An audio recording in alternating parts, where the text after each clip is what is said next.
सवाल है जिहड़ा पिछले दिनों दशम ग्रंथ संबंधी विवाद या डायलॉग पंथक सभा च विरोधी धिरां च आरंभ होया, इस बारे आप जी का क्या विचार है?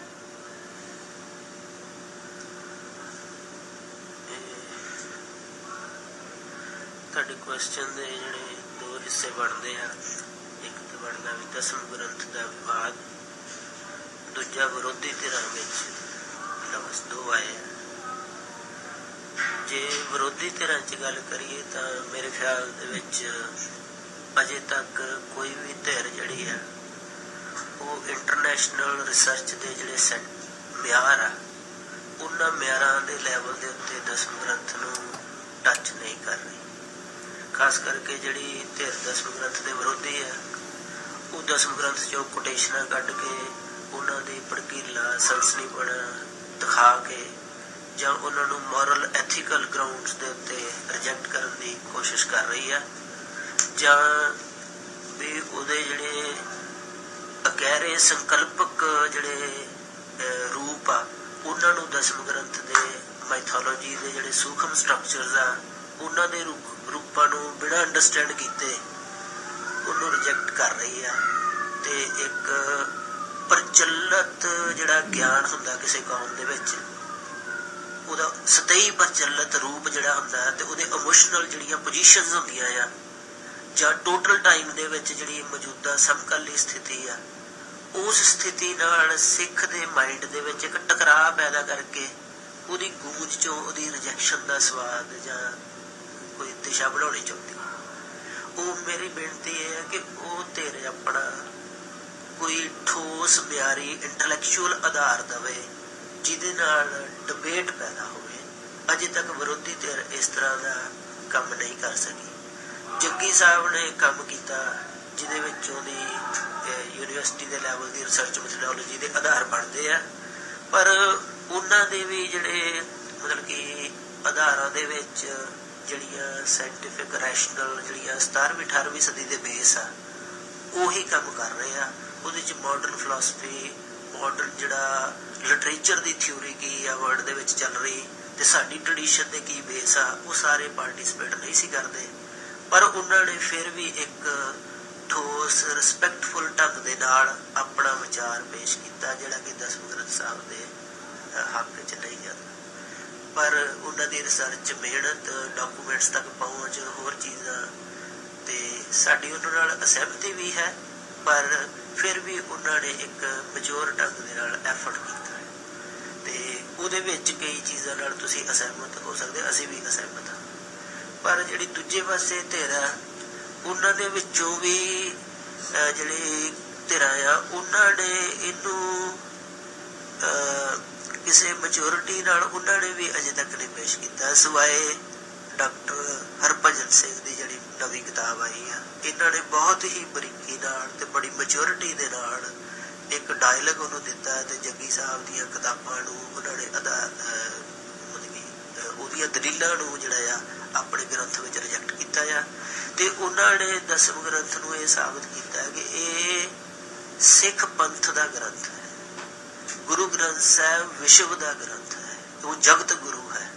ਸਿੱਖ ਦੀ ਮਰਿਆਦਾ ਜਿਹੜੀ ਆ ਉਹ ਦਸਮ ਗ੍ਰੰਥ ਜੋ ਬਣਦੀ, ਖਾਲਸੇ ਦੀ ਮਰਿਆਦਾ, ਸਿੱਖ ਦੀ ਨਹੀਂ। ਤੇ ਦਸਮ ਗ੍ਰੰਥ ਦੇ ਇਸ ਜਿਹੜਾ ਵਿਰੋਧ ਚੱਲ ਰਿਹਾ ਆ ਇਹਦੇ ਵਿੱਚ ਇੱਕ ਜਿਹੜੀ ਬੇਸਿਕ ਜਿਹੜੇ ਆਧਾਰ ਕੰਮ ਕਰ ਰਹੇ ਆ, ਇਹ ਜਿਹੜਾ ਜਿਹਨੂੰ ਆਪਾਂ ਇੰਗਲਿਸ਼ ਕਲੋਨੀਅਲ ਡਿਸਕੋਰਸ ਕਹਿੰਦੇ ਆ, ਕਲੋਨੀਅਲ ਡਿਸਕੋਰਸ ਦਾ ਜਿਹੜਾ ਫਲਸਫਾ ਆਧਾਰ ਸੀ ਜਿਹਦੇ ਵਿੱਚ ਕਿ ਯੂਰਪ ਦਾ ਰੈਨੇਸਾਂ ਪੀਰੀਅਡ ਦੇ ਸਾਰੇ ਆਧਾਰ ਜਿਹੜੇ ਅੱਗੇ ਚੱਲੇ ਤੇ ਉਹਨਾਂ ਨੇ ਉਹਦੇ ਵਿੱਚੋਂ ਦੀ ਜਿਹੜਾ ਸਮਾਜ ਨੂੰ, ਏਸ਼ੀਆ ਦੇ ਸਮਾਜ ਨੂੰ ਕੰਟਰੋਲ ਕਰਨ ਲਈ, ਏਸ਼ੀਆ ਦੇ ਅਨੁਭਵ ਨੂੰ ਕੰਟਰੋਲ ਕਰਨ ਲਈ ਜਿਹੜੇ ਉਹਨਾਂ ਨੇ ਮੈਥਡਸ ਤੇ ਟੈਕਨੀਕਸ ਵਰਤੀਆਂ, ਉਹ ਟੈਕਨੀਕਸ ਨੂੰ ਉਹਨਾਂ ਨੇ ਜਿਹੜੇ ਫਲਸਫਿਕ ਆਧਾਰ ਦਿੱਤੇ, ਉਹਨਾਂ ਆਧਾਰਾਂ ਨੂੰ ਲੈ ਕੇ ਹੀ ਇਹ ਬਹਿਸ ਜਿਹੜੀ ਆ ਉਹ ਪੈਦਾ ਹੋਈ ਆ ਤੇ ਸਾਡੀ ਟ੍ਰੈਡੀਸ਼ਨ ਦੇ ਵਿੱਚ ਇਹ ਡਾਇਲੌਗ ਐਡਾ ਵੱਡਾ ਹੋਇਆ ਆ। ਜਿਹੜੀ ਪੁਰਾਣੀ ਦਸਮ ਗ੍ਰੰਥ ਦੇ ਨਾਲ ਬਹਿਸ ਚੱਲਦੀ ਆ ਉਹ ਇਹ ਚੱਲਦੀ ਸੀ ਵੀ ਚਰਿੱਤਰੋ ਪਖਿਆਣ ਤੇ ਹਦਾਇਤਾਂ ਨੂੰ ਇੱਕ ਬੀੜ ਦੇ ਵਿੱਚ ਸ਼ਾਮਲ ਕੀਤਾ ਜਾਵੇ ਕਿ ਨਾ ਕੀਤਾ ਜਾਵੇ, ਕਿ ਇਹਨਾਂ ਦੋਵਾਂ ਨੂੰ ਅਲੱਗ ਅਲੱਗ ਰੱਖਿਆ ਜਾਵੇ। ਉਹ ਬਹਿਸ ਹੋਰ ਤਰ੍ਹਾਂ ਦੀ ਸੀ। ਇਹ ਬਹਿਸ ਜਿਹੜੀ ਆ ਇਹ ਬੇਸਿਕਲੀ ਅਪਰੋਚ ਦੀ ਬਹਿਸ ਆ, ਪਰ ਇਹ ਅਪਰੋਚ ਜਿਹੜੀ ਅਜੇ ਤੱਕ ਸਿੱਖ ਪੰਥ ਦੇ ਵਿੱਚ, ਕਿਉਂਕਿ ਪਿਛਲੇ 150 ਸਾਲ ਤੋਂ ਜਿਹੜੀ ਸਿੱਖੀ ਦੇ ਆਧਾਰ ਚੱਲਦੇ ਪਏ ਆ ਅੰਗਰੇਜ਼ਾਂ ਦੇ ਆਉਣ ਤੋਂ ਬਾਅਦ, ਉਹ ਸਾਰੇ ਸੈਕੂਲਰ ਵਰਸ਼ਨ ਵਾਲੇ ਆ। ਇਸੇ ਕਰਕੇ ਉਹ ਸਾਇੰਟੀਫਿਕ ਰੈਸ਼ਨਲ ਮੈਥਡਸ ਨੂੰ ਡੋਮੀਨੇਟ ਕਰਾ ਕੇ ਜਿਹੜੀਆਂ ਇੰਟਰਪ੍ਰੀਟੇਸ਼ਨਸ ਹੋ ਰਹੀਆਂ ਉਹਦੇ ਆਧਾਰ ਦੇ ਉੱਤੇ ਕੀਤਾ ਜਾ ਰਿਹਾ। ਤੇ ਇਹਦੇ ਵਿੱਚ ਜਿਹੜਾ ਪ੍ਰੋਟੈਸਟੈਂਟ ਕ੍ਰਿਸਚੀਅਨਿਟੀ ਦਾ ਬੇਸ ਵੀ ਨਾਲ ਹੀ ਚੱਲਣ ਡਿਆ, ਇਹਦੇ ਵਿੱਚੋਂ ਜਾਗਰਤੀ ਲਹਿਰਾਂ ਪੈਦਾ ਹੋਈਆਂ ਸੀ। ਪਰ ਜਿਹੜੀ ਹੁਣ ਬਹਿਸ ਚੱਲਣ ਡਈ ਹੈ ਇਹ ਉਹਦੇ ਠੋਸ ਆਧਾਰਾਂ ਨੂੰ ਪੇਸ਼ ਨਹੀਂ ਕਰ ਰਹੀ। ਇਹ ਸਿਰਫ ਜਿਹੜਾ ਆ ਇੱਕ ਮਤਲਬ ਕਿ ਜਿਵੇਂ ਇੱਕ ਪਰੇਸ਼ਾਨੀ ਪੈਦਾ ਕਰਨ ਵਾਲੀ, ਸਨਸਨੀ ਪੈਦਾ ਕਰਨ ਵਾਲੀ ਦਿਸ਼ਾ ਹੀ ਆ, ਜਿਹਦੇ ਵਿੱਚ ਕੋਈ ਠੋਸ ਲੌਜਿਕ ਦਾ ਆਧਾਰ ਨਹੀਂ ਬਣ ਰਿਹਾ। ਇਸ ਕਰਕੇ ਮੇਰਾ ਖਿਆਲ ਹੈ ਕਿ ਇਸ ਬਹਿਸ ਦੇ ਵਿੱਚ ਉਨਾ ਗੈਰ ਗੰਭੀਰ ਮਾਈਂਡ ਇਨਵੋਲਵ ਨਹੀਂ ਹੈ ਜਿੰਨਾ ਕਿ ਇਸ ਗ੍ਰੰਥ ਨੂੰ ਟੱਚ ਕਰਨ ਲਈ ਹੋਣਾ ਚਾਹੀਦਾ ਆ। ਤੇ ਹੋਰ ਵੀ ਬਹੁਤ ਸਾਰੀਆਂ ਗੱਲਾਂ, ਕਿਉਂਕਿ ਜਿਹੜੀ ਸੈਕੂਲਰ ਜਿਹੜਾ ਥਾਟ ਦਾ ਵਰਸ਼ਨ ਆ ਇਹਦੀ ਕੰਟਰੀਬਿਊਸ਼ਨ ਵੀ ਬਹੁਤ ਵੱਡੀ ਹੈ। ਇਸ ਕਰਕੇ ਮੇਰੇ ਖਿਆਲ ਦੇ ਵਿੱਚ ਇਹ ਬਹਿਸ ਅਜੇ ਖਤਮ ਨਹੀਂ ਹੋ ਸਕਦੀ, ਕਿਉਂਕਿ ਸਾਡੀ ਬਾਕੀ ਲਾਈਫ ਦੇ ਜਿਹੜੇ ਸਾਰੇ ਮਾਪਦੰਡ ਆ ਉਹ ਸੈਕੂਲਰ ਵਰਸ਼ਨ ਜਿਹੜਾ ਵਰਲਡ ਦੇ ਵਿੱਚ ਲਾਈਫ ਦਾ ਆਈਡੀਅਲ ਆ, ਥਾਟ ਦਾ ਆਈਡੀਅਲ ਆ, ਸਾਡੀ ਐਜੂਕੇਸ਼ਨ ਦਾ ਸਾਰਾ ਮਾਡਲ ਆ, ਜਾਂ ਜ਼ਿੰਦਗੀ ਦੇ ਹੋਰ ਵਰਤਾਰੇ ਜਿਹੜੇ ਕਿ ਉਹਦੇ ਵਿੱਚੋਂ ਦੀ ਜਿਹੜੇ ਨਿਕਲੇ ਆਧਾਰ ਆ। ਇਸ ਕਰਕੇ ਜਿੰਨਾ ਚਿਰ ਉਹ ਲਾਈਫ ਦੇ ਆਧਾਰਾਂ ਦਾ ਅਸੀਂ ਬਾਕੀ ਜ਼ਿੰਦਗੀ 'ਚ ਫਾਇਦਾ ਲੈ ਰਹੇ ਹਾਂ, ਉਹ ਇੰਟਰਪ੍ਰੀਟੇਸ਼ਨਸ ਵੀ ਜਿਉਂਦੀਆਂ ਰਹਿਣਗੀਆਂ। ਇਸ ਕਰਕੇ ਦਸਮ ਗ੍ਰੰਥ ਦੇ ਬਾਰੇ ਜਿਹੜੇ ਦਸਮ ਗ੍ਰੰਥ ਨੂੰ ਮੰਨ ਵੀ ਰਹੇ ਹੈ, ਕਿਉਂਕਿ ਉਹ ਵੀ ਇਸ ਸੈਕੂਲਰ ਵਰਲਡ ਦੇ ਆਧਾਰਾਂ ਨੂੰ ਕਿਤੇ ਨਾ ਕਿਤੇ ਜੀ ਰਹੇ ਆ, ਉਹਨਾਂ ਦੇ ਅੰਦਰ ਵੀ ਦਸਮ ਗ੍ਰੰਥ ਪੂਰੇ ਦਾ ਪੂਰਾ ਉਹਨਾਂ ਦੇ ਟੋਟਲ ਐਕਸਪੀਰੀਅੰਸ ਦਾ ਪਾਰਟ ਅਜੇ ਨਹੀਂ ਬਣ ਸਕਦਾ, ਕਿਉਂਕਿ ਅਜੇ ਸਿੱਖਾਂ ਨੇ ਸੈਕੂਲਰ ਜਿਹੜੀ ਡਿਮੈਂਸ਼ਨ ਆ ਉਹਦੇ ਨਾਲ ਸ਼ਬਦ ਦੇ ਨੁਕਤੇ ਤੋਂ ਡਾਇਲੌਗ ਨਹੀਂ ਕੀਤਾ। ਤੇ ਸੈਕੂਲਰ ਵਰਸ਼ਨ ਜਿਹੜਾ ਆ ਉਹਦੀ ਪੋਜ਼ਿਟਿਵ ਕੰਟਰੀਬਿਊਸ਼ਨ ਵੀ ਲੱਭਣੀ ਚਾਹੀਦੀ ਹੈ, ਉਹਦੀਆਂ ਲਿਮਿਟੇਸ਼ਨਸ ਵੀ ਲੱਭਣੀਆਂ ਚਾਹੀਦੀਆਂ। ਮੇਰੇ ਖਿਆਲ ਜਿਹੜਾ ਸੈਕੂਲਰ ਵਰਸ਼ਨ ਆ ਉਹਦੀ ਸਾਰੇ ਵਰਲਡ ਦੇ ਵਿੱਚ ਇਹ ਕੰਟਰੀਬਿਊਸ਼ਨ ਵੀ ਆ, ਆਪਣੇ ਦੋਸ਼ਾਂ ਦੇ ਬਾਵਜੂਦ, ਆਪਣੇ ਅਧੂਰੇਪਣ ਦੇ ਬਾਵਜੂਦ, ਕਿ ਉਹਨੇ ਰੇਸ਼ੀਅਲ ਅਨਾਰਕੀ ਨੂੰ ਠੱਲ ਪਾਉਣ ਦੇ ਵਿੱਚ ਕੰਟਰੀਬਿਊਟ ਕੀਤਾ। ਇਹ ਉਹਦੀ ਬਹੁਤ ਵੱਡੀ ਕੰਟਰੀਬਿਊਸ਼ਨ ਆ ਤੇ ਉਹਦੇ ਵਿੱਚ ਉਹਨੇ ਜ਼ਿੰਦਗੀ ਦੇ ਵਰਤਾਰਿਆਂ ਨੂੰ ਕੰਟਰੀਬਿਊਟ ਕੀਤਾ ਤੇ ਉਧਰ ਨੂੰ ਚੱਲ ਰਿਹਾ। ਪਰ ਇਹਦੀਆਂ ਲਿਮਿਟੇਸ਼ਨਸ ਵੀ ਆ। ਇਹ ਕਿਸੇ ਵੀ ਟ੍ਰੈਡੀਸ਼ਨ ਦੇ ਹਾਇਰ ਸਿੰਬਲਿਜ਼ਮ ਨੂੰ, ਉਹਦੀ ਮਲਟੀਕੁਲੈਰਿਟੀਜ਼ ਨੂੰ ਆਪਣੀ ਗੁਲਾਮੀ ਦੇ ਵਿੱਚ ਲਿਆਉਣ ਦੀ ਇਹਦੇ ਅੰਦਰ ਤੱਤ ਵੀ ਪਏ ਹੋਏ ਆ, ਕਿਸੇ ਖਾਸ ਤਰ੍ਹਾਂ ਦੀ ਖੁੱਲ੍ਹ ਦੇ ਕੇ। ਇਸ ਕਰਕੇ ਜਿਹੜਾ ਆ ਇਹੋ ਜਿਹੀਆਂ ਪ੍ਰੋਬਲਮਸ ਨੂੰ ਸਾਨੂੰ ਡਾਇਲੌਗ 'ਚ ਲਿਆਉਣਾ ਚਾਹੀਦਾ। ਪਰ ਮੇਰੇ ਕਹਿਣ ਦਾ ਮਤਲਬ ਇਹ ਆ ਕਿ ਜਦੋਂ ਜ਼ਿੰਦਗੀ ਦਾ ਟੋਟਲ ਵਰਤਾਰਾ ਅਜੇ ਸਿੱਖਣ ਨੇ ਸੈਕੂਲਰ ਅਪਰੋਚ ਵਾਲੀ ਦਿਸ਼ਾ ਤੋਂ ਵਿਕਟੋਰੀਅਸ ਨਹੀਂ ਕੀਤਾ ਤੇ ਸ਼ਬਦ ਦੇ ਅੱਗੇ ਨਹੀਂ ਝੁਕਾਇਆ, ਉਹਨਾਂ ਚਿਰ ਦਸਮ ਗ੍ਰੰਥ ਦੇ ਸੰਬੰਧ 'ਚ ਵੀ ਇਹ ਵਿਚਾਰ ਰਹਿਣਗੇ। ਜਿਹੜੇ ਦਸਮ ਗ੍ਰੰਥ ਨੂੰ ਮੰਨਦੇ ਵੀ ਆ ਉਹਨਾਂ ਦੇ ਅੰਦਰ ਵੀ ਕਿਤੇ ਨਾ ਕਿਤੇ ਧੁਰ ਅੰਦਰ, ਭਾਵੇਂ ਉਹ ਜਾਗਿਆ ਨਾ ਹੋਵੇ ਹਿੱਸਾ, ਉਹ ਦਸਮ ਗ੍ਰੰਥ ਤੋਂ ਦੂਰੀ ਵਾਲੇ ਪਸਾਰਾਂ ਦਾ ਰਹੂਗਾ, ਕਿਉਂਕਿ ਸੈਕੂਲਰ ਵਰਸ਼ਨ ਦਾ ਉਹ ਵੀ ਫਾਇਦਾ ਲੈ ਰਹੇ ਆ ਤੇ ਉਹਦੇ ਇਮੋਸ਼ਨਸ ਦੇ ਵਿੱਚ ਉਹੋ ਜਿਹੀਆਂ ਚੀਜ਼ਾਂ ਪਈਆਂ ਹੋਈਆਂ। ਇਸ ਕਰਕੇ ਇਹ ਡਾਇਲੌਗ ਰਹਿਣਾ ਆ ਅਜੇ ਤੱਕ। ਮੇਰੀ ਸਮਝ ਦੇ ਮੁਤਾਬਕ ਇਹ ਡਾਇਲੌਗ ਖਤਮ ਨਹੀਂ ਹੋ ਜਾਣਾ, ਕਿਉਂਕਿ ਰੈਸ਼ਨਲ ਤੇ ਸਾਇੰਟੀਫਿਕ ਮੈਥਡ ਨੂੰ ਜਿੰਨਾ ਚਿਰ ਸ਼ਬਦ ਦੇ ਨੁਕਤੇ ਤੋਂ ਕੋਈ ਬੈਲੈਂਸ ਦੇ ਕੇ ਕੋਈ ਅਪਰੋਚ ਨਹੀਂ ਬਣਾਈ ਜਾਂਦੀ, ਉਹਨਾਂ ਚਿਰ ਇਹ ਡਾਇਲੌਗ ਰਹੇਗਾ ਤੇ ਇਹ ਰਹਿਣਾ ਚਾਹੀਦਾ।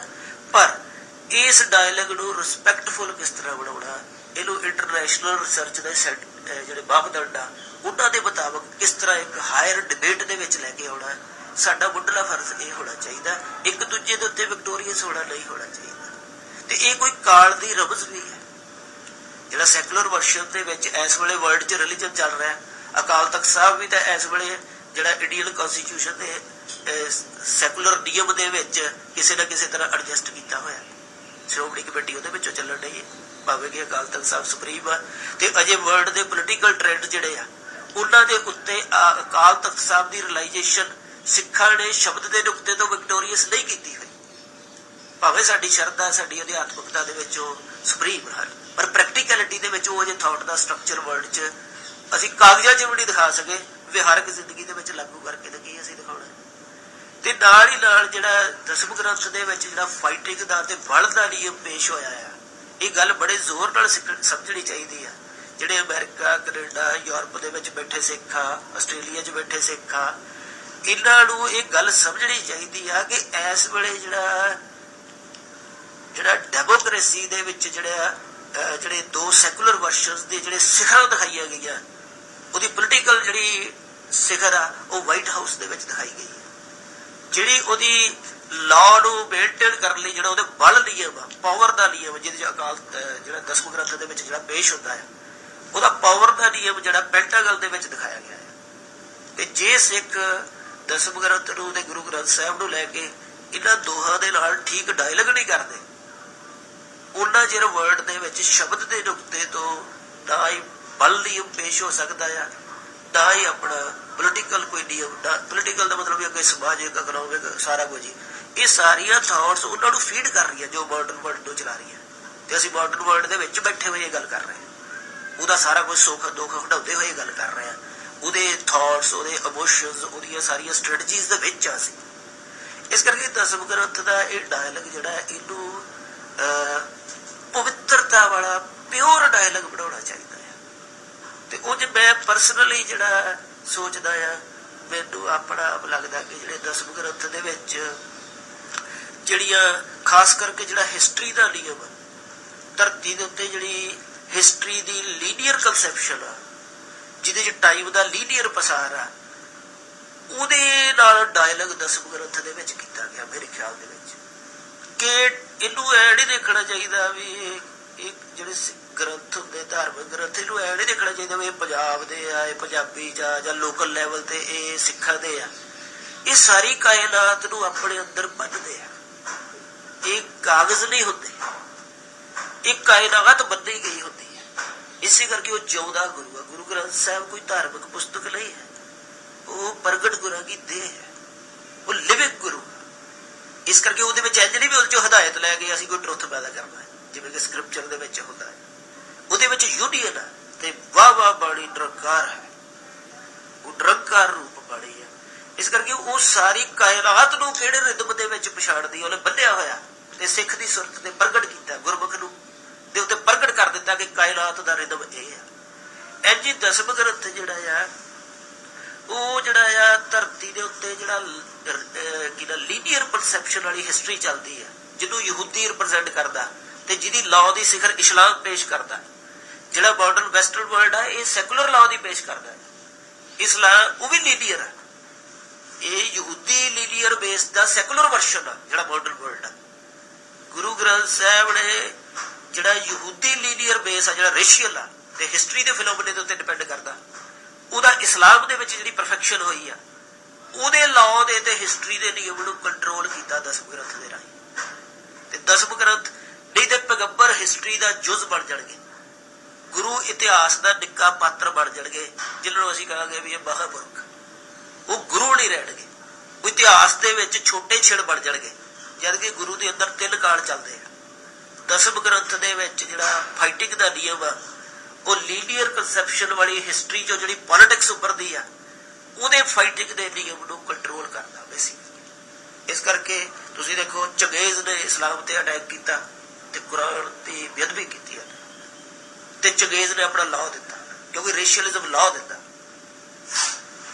ਇਸਲਾਮ ਯਹੂਦੀ ਵੀ ਲਾਅ ਦਿੰਦਾ, ਪਰ ਉਹ ਸੇਕਰਡ ਲਾਅ ਦਿੰਦਾ। ਤੇ ਉਹਦੀ ਹਿਸਟਰੀ ਜਿਹੜੀ ਉਹਦੀਆਂ ਪਹਿਲੀਆਂ ਬੁੱਕਸ ਆ, ਉਹ ਇੰਸਪਾਇਰਡ ਹਿਸਟਰੀ ਆ ਜਿਹੜੀ ਓਲਡ ਟੈਸਟਾਮੈਂਟ ਦੀ। ਦਸਮ ਗ੍ਰੰਥ ਧਰਤੀ ਦੇ ਉੱਤੇ ਬਲ ਦਾ ਉਹ ਨਿਯਮ ਪੈਦਾ ਕਰਦਾ ਜਿਹੜਾ ਪੈਂਟਾਗਨ ਤੋਂ ਵੱਡਾ ਆ। ਤੇ ਖਾਲਸੇ ਦਾ ਜਿਹੜਾ ਆਦਰਸ਼ ਆ, ਉਹ ਪੈਂਟਾਗਨ ਦੇ ਆਦਰਸ਼ ਦੀ ਵੀਕਨੈਸ ਨੂੰ ਕਿਸੇ ਦਿਨ ਤੋੜੇਗਾ ਤੇ ਉਹਦੀਆਂ ਲਿਮਿਟੇਸ਼ਨਸ ਨੂੰ ਚਕਨਾਚੂਰ ਕਰੂਗਾ। ਤੇ ਪਰ ਉਸ ਤੋਂ ਵੱਡਾ ਜਿਹੜਾ ਇਸਲਾਮ ਦੇ ਵਿੱਚ ਜਿਹੜਾ ਜਹਾਦ ਦੇ ਰਾਹੀਂ ਉਹ ਚੀਜ਼ ਪੈਦਾ ਹੋ ਰਹੀ ਆ, ਖਾਲਸਾ ਜਿਹੜਾ ਜਹਾਦ ਤੋਂ ਵੀ ਵੱਡੀ ਫਾਈਟਿੰਗ ਕਰਦਾ। ਇਸੇ ਕਰਕੇ ਪੀਰ ਬੁੱਧੂ ਸ਼ਾਹ ਨੂੰ ਮਹਾਰਾਜ ਜਹਾਦ ਦਾ ਪ੍ਰੀਤ ਵਾਲਾ ਸੰਦੇਸ਼ ਦਿੰਦੇ ਆਪਣੇ ਕੱਗੇ ਦੇ ਰਾਹੀਂ, ਕੇਸਾਂ ਦੇ ਰਾਹੀਂ, ਕੇਸ ਪ੍ਰੀਤ ਦੀ ਨਿਸ਼ਾਨੀ। ਇਸ ਕਰਕੇ ਉਹਦੀ ਫਾਈਟਿੰਗ ਦੀ ਤੇ ਪ੍ਰੀਤ ਦੇ ਵਿੱਚ ਢਲ ਰਹੀ ਹੈ। ਇਸ ਤਰ੍ਹਾਂ ਕੋਈ ਧਰਤੀ ਦੇ ਉੱਤੇ ਸ਼ਬਦ ਦਾ ਇੱਕ ਵੱਡਾ ਫਿਨੋਮੇਨਾ ਤਿਆਰ ਹੁੰਦਾ, ਫਿਨੋਮੇਨਾ ਨਾਲ ਇੱਕ ਵੱਡਾ ਕੌਸਮੋਸ ਤਿਆਰ ਹੁੰਦਾ, ਜਿਹਦੇ ਵਿੱਚ ਇਹ ਸਾਰੀ ਖੇਡ ਜਿਹੜੀ ਆ ਚੱਲਦੀ ਹੈ। ਮੈਂ ਆਪ ਪਰਸਨਲੀ ਇਸ ਦਿਸ਼ਾ 'ਚ ਸੋਚ ਰਿਹਾ ਹਾਂ। ਹਾਲੇ ਕਈ ਥੋੜੇ ਜਿਹੇ ਮੇਰੀ ਪੜ੍ਹਾਈ ਦੇ ਵਿੱਚ ਕਈ ਅਜੇ ਚੀਜ਼ਾਂ ਸਮਝਣ ਵਾਲੀਆਂ ਵੀ ਰਹਿੰਦੀਆਂ, ਮੈਂ ਸਾਰੇ ਦਾ ਸਾਰਾ ਤਾਂ ਨਹੀਂ ਸਮਝ ਸਕਿਆ ਇਸ ਗੱਲ ਨੂੰ, ਪਰ ਇਸ ਗੱਲ ਤੇ ਨਾ ਹੀ ਕੋਈ ਦਾਵਾ ਕਿ ਅਸੀਂ ਛੇਤੀ ਸਮਝ ਲਾਂਗੇ। ਪਰ ਮੈਂ ਜਿਹੜੀ ਇਸ ਬਹਿਸ ਨੂੰ ਚੰਗਾ ਬਣਾਉਣ ਲਈ ਕੁਝ ਸੁਜੈਸ਼ਨ ਵੀ ਦੇਣੇ ਚਾਹੁੰਦਾ ਹਾਂ ਕਿ ਜਿਹੜਾ ਵਿਅਕਤੀ ਛੰਦ ਨੂੰ ਠੀਕ ਤਰ੍ਹਾਂ ਨਹੀਂ ਸਮਝਦਾ ਕਿ ਛੰਦਾਂ ਦੀ ਰੂਹਾਨੀਅਤ ਕੀ ਹੈ, ਛੰਦ ਬੰਦੇ ਦੇ ਅੰਦਰ ਮਾਨਸਿਕ ਤੌਰ ਤੇ ਜਿਹੜੇ ਲੈ ਦਾ ਹੁਲਾਰਾ ਪੈਦਾ ਕਰਦੇ ਆ, ਉਹ ਲੈ ਦੇ ਹੁਲਾਰੇ ਦਾ ਅੱਗੋਂ ਬੰਦੇ ਦੀ ਰੂਹਾਨੀ ਜ਼ਿੰਦਗੀ ਨਾਲ ਕੀ ਤਲਕ ਬਣਦਾ, ਜਿਹਨੂੰ ਇਸ ਗੱਲ ਦੀ ਨਹੀਂ ਸਮਝ। ਦੂਜੇ ਨੰਬਰ ਤੇ ਜਿਹਨੂੰ ਸਿਰਜਣਾਤਮਕ ਕਲਪਨਾ ਦੀ ਨਹੀਂ ਸਮਝ, ਜਿਹਦੇ ਵਿੱਚੋਂ ਸਾਰੇ ਵਿਸ਼ਵ ਦਾ ਸਾਹਿਤ ਬਣਦਾ ਹੈ। ਉਹ ਕਲਪਨਾ ਕੀ ਹੁੰਦੀ ਹੈ, ਇਮੈਜੀਨੇਸ਼ਨ, ਉਹ ਕੀ ਕਰਦੀ ਆ, ਉਹਦਾ ਟਰੁੱਥ ਨੂੰ ਹਾਸਲ ਕਰਨ ਦੇ ਤਰੀਕੇ ਕੀ ਆ, ਤੇ ਉਹਦੀਆਂ ਬਰੀਕੀਆਂ ਕੀ ਆ, ਉਹਦੇ ਫਲਾਹ ਕੀ ਆ, ਤੇ ਉਹਦਾ ਟੋਟਲ ਵਰਲਡ ਦੀ ਤੌਰ ਦੇ ਵਿੱਚ ਕੀ ਕੰਟਰੀਬਿਊਸ਼ਨ ਹੈ, ਜਾਂ ਮੈਨ ਦੀ ਰਿਲਾਈਜੇਸ਼ਨ 'ਚ ਵੀ ਉਹਦੀ ਕੀ ਕੰਟਰੀਬਿਊਸ਼ਨ ਆ। ਜਿਹਨੂੰ ਇਸ ਗੱਲ ਦੀ ਨਹੀਂ ਸਮਝ, ਭਾਵ ਜਿਹਨੂੰ ਵਰਲਡ ਦੇ ਲਿਟਰੇਚਰ ਦੀ ਰਮਜ਼ ਨਹੀਂ ਪਤਾ, ਦੂਜੇ ਨੰਬਰ ਤੇ ਉਹਨੂੰ ਵੀ ਥੋੜਾ ਜਿਹਾ ਪੜ੍ਹਨਾ ਚਾਹੀਦਾ। ਤੀਜੇ ਨੰਬਰ ਤੇ ਮੇਰੇ ਖਿਆਲ 'ਚ ਜਿਹਨੂੰ ਪੁਰਾਣ ਦੀ ਨਹੀਂ ਸਮਝ, ਸਾਰੇ ਸੰਸਾਰ ਦੀ ਮਾਈਥੋਲੋਜੀ ਦੀ ਕੀ ਡਿਮੈਂਸ਼ਨ ਆ, ਤੇ ਇਹਦਾ ਸਫ਼ਰ ਸ਼ੁਰੂ ਹੁੰਦਾ ਆ ਸਿੰਬਲਿਜ਼ਮ ਤੋਂ, ਪ੍ਰਤੀਕ ਤੋਂ, ਅਲੈਗਰੀ ਤੋਂ, ਪਰਸੋਨੀਫਿਕੇਸ਼ਨ ਤੋਂ, ਤੇ ਫਿਰ ਇਹ ਮਿੱਥ ਦੇ ਸਾਂਝੇ ਸਟਰਕਚਰ 'ਚ ਕਿੰਜ ਜਾਂਦੀ ਆ। ਜਿਹੜੇ ਵਿਅਕਤੀ ਨੂੰ ਇਹ ਚੀਜ਼ਾਂ ਨਹੀਂ ਪਤਾ, ਤੇ ਖਾਸ ਕਰ ਭਾਰਤੀ ਪੁਰਾਣ, ਇਹ ਡਾਊਸਨ ਨੇ ਲਿਖਿਆ ਕਿ ਭਾਰਤੀ ਪੁਰਾਣ ਵਰਲਡ ਦੀ ਕੰਪੈਰੇਟਿਵ ਮਾਈਥੋਲੋਜੀ ਦਾ ਆਧਾਰ ਬਣ ਸਕਦਾ ਹੈ। ਇਹਦੀਆਂ ਸ਼ੇਡਸ ਇੰਡੀਆ ਰਿਚ ਆ, ਤੇ ਜੋਗਾ ਕਹਿੰਦਾ ਕਿ ਸਾਈਕੋ ਐਨਾਲਿਸਟ ਆ ਕਿ ਮਾਈਥੋਲੋਜੀ ਤੋਂ ਬਗੈਰ ਮੈਨ ਬਲਾਈਂਡ ਹੁੰਦਾ ਹੈ। ਅਸੀਂ ਸਾਰਾ ਕੁਝ ਸੋਚਦੇ ਕਰਦੇ ਮਾਈਥੋਲੋਜੀ ਕਰੀ ਹੋਈ, ਇਸ ਕਰਕੇ ਮਾਈਥੋਲੋਜੀ ਦੀ ਜਿਹਨੂੰ ਵੱਡੀ ਰਮਜ਼ ਨਹੀਂ ਪਤਾ ਵਰਲਡ ਦੀ ਮਾਈਥੋਲੋਜੀ ਦੀ, ਦੂਜੇ ਨੰਬਰ ਤੇ ਉਹਨੂੰ ਭਾਰਤੀ ਮਾਈਥੋਲੋਜੀ ਦੀਆਂ ਬਰੀਕੀਆਂ ਕਿਸ ਤਰ੍ਹਾਂ ਜਿਹੜੀਆਂ ਉਹ ਵਿਸ਼ਵ ਮਾਈਥੋਲੋਜੀ ਦੀ ਕੰਪੈਰੇਟਿਵ ਸਟੱਡੀ ਦਾ ਸੈਂਟਰ ਬਣ ਸਕਦੀਆਂ, ਇਹਦੀ ਵੱਡੀ ਪ੍ਰਾਪਤੀ ਆ। ਇਸ ਗੱਲ ਵੱਲ ਇਸ਼ਾਰੇ ਜਿਹੜੇ ਸਾਡੇ ਬਹੁਤ ਰਿਲਾਈਜ਼ਡ ਸਕਾਲਰ ਆ, ਡਾਕਟਰ ਭਾਈ ਜੋਧ ਸਿੰਘ, ਜਿਨ੍ਹਾਂ ਦੀ ਆਤਮ ਦਰਸ਼ਨ ਤੇ ਵਾਹਿਗੁਰੂ ਦਰਸ਼ਨ ਕਿਤਾਬ ਆ, ਉਹ ਸਿੱਖਾਂ ਨੂੰ ਪੜ੍ਹਨੀ ਚਾਹੀਦੀ ਬਹੁਤ ਧਿਆਨ ਨਾਲ। ਇਸ ਕਰਕੇ ਪੁਰਾਣ ਦੀ ਬਰੀਕ ਅੰਡਰਸਟੈਂਡਿੰਗ ਚਾਹੀਦੀ ਹੈ। ਅਗਲੇ ਆਇਆ ਕਿਉਂਕਿ ਗੁਰੂ ਗ੍ਰੰਥ ਸਾਹਿਬ ਸ਼ਬਦ ਗੁਰੂ ਦਾ ਜਗਤ ਗੁਰੂ ਵਾਲਾ ਰੂਪ ਪੇਸ਼ ਕਰਦਾ ਹੈ। ਇਹ ਸਾਰੀ ਧਰਤੀ ਦੀ ਰੂਹਾਨੀਅਤ ਦਾ ਕੇਂਦਰ ਬਣਦਾ, ਉਹਨੂੰ ਪੂਰਾ ਕਰਦਾ, ਆਪਣੀ ਛਾਂ 'ਚ ਲੈਂਦਾ, ਜਿਹਦੇ ਕਰਕੇ ਮਹਾਰਾਜ ਦੋਵੇਂ ਕਟੋਰਿਆਂ ਦੇ ਹੱਥ ਰੱਖਦੇ ਆ ਦਸਵੇਂ ਪਾਤਸ਼ਾਹ, ਕਿ ਇਹ ਸਾਬੀ ਪਰੰਪਰਾਵਾਂ ਦਾ ਸੱਚ ਤੇ ਜਿਹੜਾ ਆਰੀਆਈ ਪਰੰਪਰਾਵਾਂ ਦੇ ਵਿੱਚ ਜੋ ਭਾਰਤ ਦੀ ਧਰਤੀ ਦੇ ਵੱਖਰੇ ਵੱਖਰੇ ਸੱਚ ਪੈਦਾ ਹੋਏ ਆ, ਬੁੱਧਿਜ਼ਮ ਦੇ ਸਮੇਤ, ਜੈਨਿਜ਼ਮ ਦੇ ਸਮੇਤ, ਉਹਨਾਂ ਦੇ ਉੱਤੇ ਹੱਥ ਰੱਖਦਾ ਮੇਰ ਵਾਲਾ, ਪਰ ਹੈਗਾ ਇਹ ਡਰਾਲਾ ਪੰਥ, ਭਾਵੇਂ ਨਾ ਦੋਵਾਂ ਨੂੰ ਪਾਲਣ ਵਾਲਾ ਹੈ। ਇਸ ਕਰਕੇ ਜਿਹੜੇ ਬੰਦੇ ਨੂੰ ਜਾਂ ਸਕਾਲਰ ਨੂੰ ਇਸ ਗੱਲ ਦੀ ਨਹੀਂ ਸਮਝ ਕੇ ਵਰਲਡ ਦੇ ਵਿੱਚ ਜਿਹੜੇ ਅਧਿਆਤਮਕ ਐਕਸਪੀਰੀਅੰਸ ਪੇਸ਼ ਹੋਏ ਆ, ਇਹਨਾਂ ਦੀ ਟਰਾਂਸਪੇਰੈਂਸੀ, ਪਾਰਦਰਸ਼ਤਾ ਦੇ ਵਿੱਚ ਯੂਨਿਟੀ ਦੇ ਸੈਂਟਰ ਕਿੰਜ ਬਣ ਰਹੇ ਆ, ਇਹ ਇੱਕ ਦੂਜੇ ਦੇ ਵਿੱਚੋਂ ਕਿੰਜ ਲੱਗ ਰਹੇ ਆ। ਮੁਹੰਮਦ ਸਾਹਿਬ ਦੀਆਂ ਜਿਹੜੀਆਂ ਹਿਰਾ ਦੀ ਗੁਫਾ ਦੇ ਵਿੱਚ ਕੀਤੀਆਂ ਮੈਡੀਟੇਸ਼ਨਸ ਆ, ਉਹ ਕਲਾਸ਼ ਦੀਆਂ ਮੈਡੀਟੇਸ਼ਨਸ ਦੇ ਵਿੱਚ ਕਿਸ ਤਰ੍ਹਾਂ ਆ ਕੇ ਲੀਨ ਹੁੰਦੀਆਂ, ਜਾਂ ਬੁੱਧ ਦੀਆਂ ਮੈਡੀਟੇਸ਼ਨਸ ਦੇ ਵਿੱਚ ਮੁਹੰਮਦ ਦੀ ਮੈਡੀਟੇਸ਼ਨ ਕਿਸ ਤਰ੍ਹਾਂ ਆਪਣੀ ਪਾਰਦਰਸ਼ਤਾ ਦਿਖਾਉਂਦੀ ਹੈ, ਯੂਨਿਟੀ ਦਾ ਸੈਂਟਰ ਲੱਭਦੀ ਹੈ। ਇੰਝ ਦੀਆਂ ਚੀਜ਼ਾਂ ਜਿਹੜੇ ਵਿਅਕਤੀ ਨੂੰ ਨਹੀਂ ਸਮਝ ਆਉਂਦੀਆਂ, ਉਹਨੂੰ ਵੀ ਥੋੜਾ ਜਿਹਾ ਪੜ੍ਹਨਾ ਚਾਹੀਦਾ ਹੈ। ਅਗਲੇ ਨੰਬਰ ਤੇ ਜਿਹਨੂੰ ਇਹ ਨਹੀਂ ਸਮਝ ਕੇ ਗੁਰੂ ਨਾਨਕ ਦੀ ਦੇਹ ਦੇ ਵਿੱਚ ਤੇ ਗੁਰੂ ਨਾਨਕ ਸਾਹਿਬ ਦੁਆਰਾ ਉਤਾਰੇ ਸ਼ਬਦ ਦੇ ਵਿੱਚ ਸਾਰੇ ਵਿਸ਼ਵ ਦੀ ਅਧਿਆਤਮਕਤਾ ਆਪਣੀ ਤਲਾਸ਼ ਕਰ ਰਹੀ ਆ, ਉਹਨਾਂ ਦੀ ਪ੍ਰੇਰ ਸੂਫੀਆਂ ਦੇ ਰਾਹੀਂ, ਸਾਰੀ ਸੈਮਟਿਕ ਪਰੰਪਰਾ ਦੀ ਪ੍ਰੇਰ, ਭਗਤ ਬਾਣੀ ਦੇ ਰਾਹੀਂ ਸਾਰੀ ਭਾਰਤ ਦੀ ਪ੍ਰੇਰ, ਗੁਰੂ ਗ੍ਰੰਥ ਸਾਹਿਬ ਦੀ ਸ਼ਰਨ ਦੇ ਵਿੱਚ ਆ ਕੇ ਆਪਣੀ ਪਰਫੈਕਸ਼ਨ ਲੈ ਰਹੀ ਹੈ।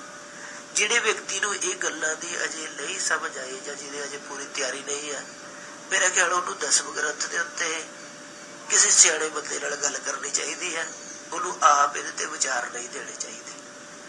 ਅਗਲੀ ਗੱਲ ਇਹ ਹੈ ਕਿ ਸ਼ਬਦ ਜਿਹੜਾ ਆ ਇਹ ਕੋਈ ਸਿਧਾਂਤ ਨਹੀਂ ਹੈ। ਸਿਧਾਂਤ ਕੀ ਹੁੰਦਾ, ਫਲਸਫਾ ਕੀ ਹੁੰਦਾ, ਜਿਹੜੇ ਲੋਕ ਇਹ ਵਰਤ ਰਹੇ ਆ ਉਹਨਾਂ ਨੂੰ ਪਹਿਲਾਂ ਇਹ ਗੱਲਾਂ ਸਮਝ ਲੈਣੀਆਂ ਚਾਹੀਦੀਆਂ ਵੀ ਇਹ ਹੁੰਦੇ ਕੀ ਆ। ਇਹ ਦਿਮਾਗ ਦੀਆਂ ਗਹਿਰੀਆਂ ਕੈਟੇਗਰੀਜ਼ ਹੁੰਦੇ ਆ। ਫਲਸਫਾ ਮਿੱਥ ਦੇ ਵਿੱਚ ਸਮਾ ਜਾਂਦਾ ਹੈ। ਤੁਸੀਂ ਇਹ ਦੇਖੋ, ਫਲਸਫਾ ਮਿੱਥ ਦੀ ਰੈਸ਼ਨਲ ਡਿਮੈਂਸ਼ਨ ਤੇ ਸਿਸਟਮੈਟਿਕ ਆਰਗੂਮੈਂਟੇਸ਼ਨ ਨੂੰ ਪੇਸ਼ ਕਰਦਾ ਹੈ। ਫਲਸਫਾ ਤੋਂ ਵੱਧ ਕੱਖ ਵੀ ਨਹੀਂ ਹੁੰਦਾ। ਤੇ ਸਾਰੇ ਵੱਡੇ ਸਪਿਰਿਚੁਅਲ ਐਕਸਪੀਰੀਅੰਸ ਫਲਸਫੇ ਨੂੰ ਕ੍ਰਾਸ ਕਿਉਂ ਕਰ ਜਾਂਦੇ ਜੇ ਫਲਸਫਾ ਹੀ ਸਭ ਕੁਝ ਹੋਵੇ। ਫਲਸਫਾ ਸੇਵਾ ਕਰਦਾ ਆ ਕਿ ਜਿਹੜਾ ਅਨਾਰਕੀ ਵਾਲੇ ਮਾਈਂਡ ਆ, ਸਧਾਰਨ ਮਾਈਂਡ ਆ, ਸਧਾਰਨ ਜ਼ਿੰਦਗੀ ਦਾ ਵਰਤਾਰਾ ਜਿਹੜਾ ਅਧਿਆਤਮਕ ਜਗਤ 'ਚ ਆਪਣੀ ਜੜ ਨਹੀਂ ਲਾ ਸਕਿਆ, ਉਹਨੂੰ ਬੈਲੈਂਸ ਕਰਨ ਲਈ, ਉਹਨੂੰ ਸਮਝਾਉਣ ਲਈ ਉਹਦੀ ਅਕਲ ਦੀ ਨੇੜਤਾ 'ਚ ਕੋਈ ਵੱਡੀ ਗੱਲ ਕਹਿਣ ਦੀ ਕੋਸ਼ਿਸ਼ ਕਰਦਾ ਹੈ। ਇਸ ਕਰਕੇ ਸ਼ਬਦ ਨੂੰ ਫਲਸਫਾ ਨਹੀਂ ਬਣਾਇਆ ਜਾ ਸਕਦਾ। ਸ਼ਬਦ ਦੇ ਵਿੱਚ ਬਹੁਤ ਕੁਝ ਹੁੰਦਾ ਹੈ, ਤੇ ਸ਼ਬਦ ਦੇ ਥੱਲੇ ਇਹ ਕਿੰਨੇ ਮੰਡਲ ਇਕੱਠੇ ਚੱਲਦੇ ਆ ਚੇਤਨਾ ਦੇ। ਚੇਤਨਾ ਦਾ ਇੱਕ ਮੰਡਲ ਨਹੀਂ ਹੈ, ਗੁਰੂ ਗ੍ਰੰਥ ਸਾਹਿਬ ਦੇ ਵਿੱਚ ਬੜਮੁਖ ਤੋਂ ਬੜਮੁਖ ਸੁਰਤ ਤੋਂ ਲੈ ਕੇ ਗੁਰਮੁਖ ਤੋਂ ਗੁਰਮੁਖ ਤੱਕ ਦੀ ਸੁਰਤ ਦੇ ਫੈਸਲੇ ਹੋਏ ਤੇ ਉਹਦੇ ਚ ਬੰਦੇ ਦੀ ਲਿਵ ਦੇ ਨਾਲੋਂ ਇੱਕ ਹੁੰਦੀ ਹੈ ਲਿਵ, ਇੱਕ ਹੁੰਦੀ ਹੈ ਸ਼ਬਦ ਦੀ ਗਿਆਨ ਚ ਜਾ ਕੇ ਰਿਲਾਈਜ਼, ਕਾਇਨਾਤ ਦੇ ਫੈਲਾਅ ਦੇ ਵਿੱਚ ਰਿਲਾਈਜੇਸ਼ਨ ਹੋ ਜਾਣੀ। ਜਦੋਂ ਸ਼ਬਦ ਬੰਦੇ ਦੀ ਆਪਣੇ ਸਫ਼ਰ ਚ ਸ਼ਾਮਲ ਹੁੰਦਾ ਉਹ ਬੰਦੇ ਦੀ ਲਿਵ ਬਣਦਾ। ਜਦੋਂ ਬੰਦੇ ਦੀ ਲਿਵ ਕਿਸੇ ਚੜਾਈ ਚ ਚੜ ਕੇ ਕਾਇਨਾਤ ਦੇ ਰਿਦਮ ਨੂੰ ਪਛਾਣ ਜਾਂਦੀ ਹੈ ਕਿ ਇਹ ਰੱਬ ਦੇ ਨਿਯਮ ਚ ਇੰਝ ਚੱਲ ਰਿਹਾ, ਉੱਥੇ ਸ਼ਬਦ ਹੁੰਦਾ। ਇਸ ਕਰਕੇ ਇਹਨੂੰ ਲਿਵ ਦੇ ਨਿਯਮ ਦੇ ਨਾ ਦੇਖਿਆ ਜਾਵੇ ਗੱਲਾਂ, ਇਹਨੂੰ ਕਾਇਨਾਤ ਦੇ ਸ਼ਬਦ ਦੇ ਨਿਯਮ ਤੋਂ ਦੇਖਿਆ ਜਾਵੇ, ਕਿਉਂਕਿ ਸ਼ਬਦ ਨੇ ਤੇ ਬੈਣ ਨੂੰ ਵੀ ਬੰਨਣਾ, ਸ਼ਬਦ ਤੇ ਸਾਰੇ ਬ੍ਰਹਿਮੰਡ ਚ, ਉਹਨੇ ਈਵਲ ਨੂੰ ਵੀ ਬੰਨਣਾ। ਲਿਵ ਦੇ ਨੁਕਤੇ ਤੋਂ ਤਾਂ ਅਸੀਂ ਈਵਲ ਨੂੰ ਰਿਜੈਕਟ ਕਰ ਸਕਦੇ ਵੀ ਆਹ ਈਵਲ ਆ, ਇਹ ਗਲਤ ਆ, ਇਹ ਠੀਕ ਆ, ਪਰ ਸ਼ਬਦ ਤੇ ਸਾਰੀ ਕਾਇਨਾਤ ਚ, ਉਹਨੇ ਤਾਂ ਸਾਰੀ ਕਾਇਨਾਤ ਨੂੰ ਵੀ ਆਪਣੇ ਵਿੱਚ ਸਾਂਭਣਾ, ਤੇ ਵਿੱਚ ਈਵਲ ਆ, ਵਿੱਚ ਬੈਣ ਆ, ਦੇਹ ਦੇ ਵਿੱਚ ਵੀ ਬੈਣ ਆ, ਪਰ ਉਹਦੇ ਚ ਪਰਮਾਤਮਾ ਵੀ ਵਸਦਾ। ਇੰਜੀ ਜਿਹੜਾ ਦਸਮ ਗ੍ਰੰਥ ਆ, ਸ਼ਬਦ ਆ ਜਿਹੜਾ, ਉਹ ਆਪਣੇ ਬੰਡਲਾਂ ਦੇ ਵਿੱਚ ਇੱਕ ਬੰਡਲ ਡੁਐਲਿਟੀ ਨੂੰ ਵੀ ਦਿੰਦਾ, ਛੋਟੇ ਰਿਦਮ ਦੀਆਂ ਚੀਜ਼ਾਂ ਨੂੰ ਵੀ ਆਪਣੇ ਅੰਦਰ ਖੁੱਲ੍ਹ ਦਿੰਦਾ ਆ। ਦਸਮ ਗ੍ਰੰਥ ਉਸ ਬੰਡਲ ਦਾ ਫੈਲਾਅ ਆ ਤੇ ਇਹ ਉਸ ਬੰਡਲ ਨੂੰ, ਸਮਾਜ ਨੂੰ ਬੰਨਣ ਲਈ, ਮਰਿਆਦਾ ਨੂੰ ਬੰਨਣ ਲਈ, ਸ਼ਬਦ ਦੀ ਡੋਮੀਨੈਂਸ ਨੂੰ ਡੁਐਲਿਟੀ ਦੇ ਨਿਯਮ ਦੇ ਵਿੱਚ ਐਸਟੈਬਲਿਸ਼ ਕਰਨ ਲਈ, ਤਾਂ ਕਿ ਡੁਐਲਿਟੀ ਜਿਹੜੀ ਹੈ ਸ਼ਬਦ ਦਾ ਪਾਰਟ, ਡੁਐਲਿਟੀ ਦੇ ਆਦਰਸ਼ ਜਿਹੜੇ ਆ ਉਹ ਸ਼ਬਦ ਦੇ ਆਦਰਸ਼ ਨੂੰ ਆਪਣਾ ਬੋੜਾ ਆਦਰਸ਼ ਨਾ ਦੇ ਦੇਣਾ, ਉਹਦੇ ਅਧੀਨ ਨਾ ਕਰ ਲੈਣ। ਦਸਮ ਗ੍ਰੰਥ ਉਸ ਬੰਡਲ ਚ ਕੰਮ ਕਰਦਾ ਕਿ ਡੁਐਲਿਟੀ ਦੇ ਸਾਰੇ ਆਦਰਸ਼ ਜਿੰਨੇ ਵੀ ਧਰਤੀ ਤੇ ਆਉਣੇ ਆ, ਉਹਨਾਂ ਦੀ ਫਾਈਟਿੰਗ ਦੇ, ਉਹਨਾਂ ਦੀ ਸਪਿਰਿਚੁਅਲਿਟੀ ਦੇ, ਉਹਨਾਂ ਦੇ ਲਿਟਰੇਚਰ ਦੇ ਸਾਰੇ ਨਿਯਮ ਨੂੰ ਉਹਦੇ ਉੱਤੇ ਡੋਮੀਨੇਟ ਕਰਕੇ ਸ਼ਬਦ ਨੂੰ ਚੁੱਕ ਜਾਂਦਾ ਹੈ। ਇਸ ਕਰਕੇ ਸ਼ਬਦ ਦਾ ਵਿਕਟੋਰੀਅਸ ਰੂਪ ਜਿਹੜਾ ਆ ਉਹਨੂੰ ਪੇਸ਼ ਕਰਦਾ ਆ। ਤੇ ਇਹਨਾਂ ਚੀਜ਼ਾਂ ਨੂੰ, ਤੇ ਸਾਊਂਡ ਦਾ ਫਿਨੋਮੀਨਾ ਕੀ ਹੈ, ਤੁਸੀਂ ਦੇਖੋ ਜਾਪ ਸਾਹਿਬ ਦੇ ਵਿੱਚ ਧੁੜੀ ਦਾ ਫਿਨੋਮੀਨਾ ਹੈ, ਉਹਦੇ ਛੰਦਾਂ ਦੇ ਵਿੱਚ ਹਿਊਮਨ ਸਾਈਕੀ ਆ, ਉਹਦੇ ਚ ਬਰੀਕ ਬੋਡੀ ਦੇ ਨਿਯਮ ਕੰਮ ਕਰਦੇ ਆ, ਤੇ ਦਸਮ ਗ੍ਰੰਥ ਦੇ ਵਿੱਚ ਇਸ ਤਰ੍ਹਾਂ ਦੀ ਚੀਜ਼ ਆ। ਇਹਨੂੰ ਪੜ੍ਹਨਾ ਚਾਹੀਦਾ ਆ। ਮੈਂ ਆਪ ਕੋਸ਼ਿਸ਼ ਕਰ ਰਿਹਾ।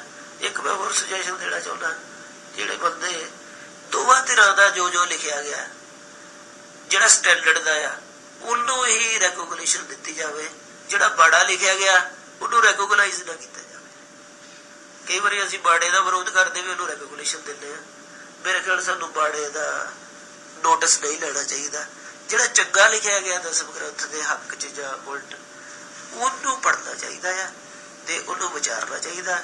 ਮੇਰਾ ਆਪਣਾ ਪਰਸਨਲ ਖਿਆਲ ਦਸਮ ਗ੍ਰੰਥ ਦੀਆਂ ਬਰੀਕੀਆਂ ਨੂੰ ਜਾਣ ਕੇ ਸ਼ਬਦ ਗੁਰੂ ਦੀ ਮਿਹਰ ਦੀ ਤਲਾਸ਼ ਕਰਨ ਵੱਲ, ਤੇ ਇਹਦੀਆਂ ਧਿਰਾਂ ਨਹੀਂ ਬਣਾਉਣੀਆਂ ਚਾਹੀਦੀਆਂ। ਕਈ ਵਾਰੀ ਅਸੀਂ ਧਿਰਾਂ ਦੇ ਪਿੱਛੇ ਜਿਹੜੀ ਸਾਡੀ ਸਮਾਜਿਕ ਮਾਨਸਿਕਤਾ ਦੇ ਆਧਾਰ ਪਏ ਹੁੰਦੇ ਆ, ਉਹਨਾਂ ਦੇ ਵੈਰ ਵਿਰੋਧ ਅਸੀਂ ਸਿਰਜ ਲੈਂਦੇ ਹਾਂ।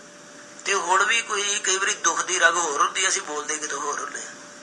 ਮੇਰੇ ਖਿਆਲ ਸਟੱਡੀ ਸਰਕਲ ਵਾਲੀ ਧਿਰ ਦਾ ਵੀ ਰਗ ਹੋਰ ਕੋਈ ਦੁਖਦੀ ਆ, ਉਹਨੂੰ ਸਮਝ ਨਹੀਂ ਆ ਰਹੀ ਵੀ ਅਸੀਂ ਕੀ ਕਰੀਏ। ਉਹ ਜਿਹੜਾ ਸਾਰਾ ਫਿਨੋਮੀਨਾ ਉਹ ਤਿਆਰ ਕਰ ਰਹੇ ਆ, ਉਹ ਕਿਤੇ ਹੋਰ ਜਾ ਰਿਹਾ, ਉਹਨਾਂ ਦਾ ਥਾਟ ਸਟਰਕਚਰ, ਉਹਨਾਂ ਦੀ ਰਗ ਕੋਈ ਹੋਰ ਦੁਖਦੀ ਹੈ। ਉਹਨੂੰ ਮਰੀਜ਼ ਨੂੰ ਪਤਾ ਚਾਹੀਦਾ ਵੀ ਮੇਰਾ ਕੀ ਦੁਖਦਾ ਤੇ ਮੈਂ ਕੀ ਲੱਭਣਾ। ਐਦੀ ਜਿਹੜੀ ਦੂਜੀ ਧਿਰ ਦੇ ਵਿੱਚ ਵੀ ਜਿਹੜੇ ਕੁੜੱਤਣ ਵਾਲੇ ਲਫ਼ਜ਼ ਨਿਕਲਦੇ ਆ, ਇਹਨਾਂ ਦੀ ਇੱਕ ਸਾਈਕੋਲੋਜੀ ਹੁੰਦੀ ਹੈ। ਇਹਨਾਂ ਨੂੰ ਵੀ ਆਪਣੀ ਰਗ ਦੇਖਣੀ ਚਾਹੀਦੀ ਵੀ ਅਸੀਂ ਕਿਹੜੀ ਰਗ ਤੋਂ ਦੁਖੀ ਆ ਤੇ ਅਸੀਂ ਕੀ ਕਹਿਣਾ ਚਾਹੁੰਦੇ ਹਾਂ।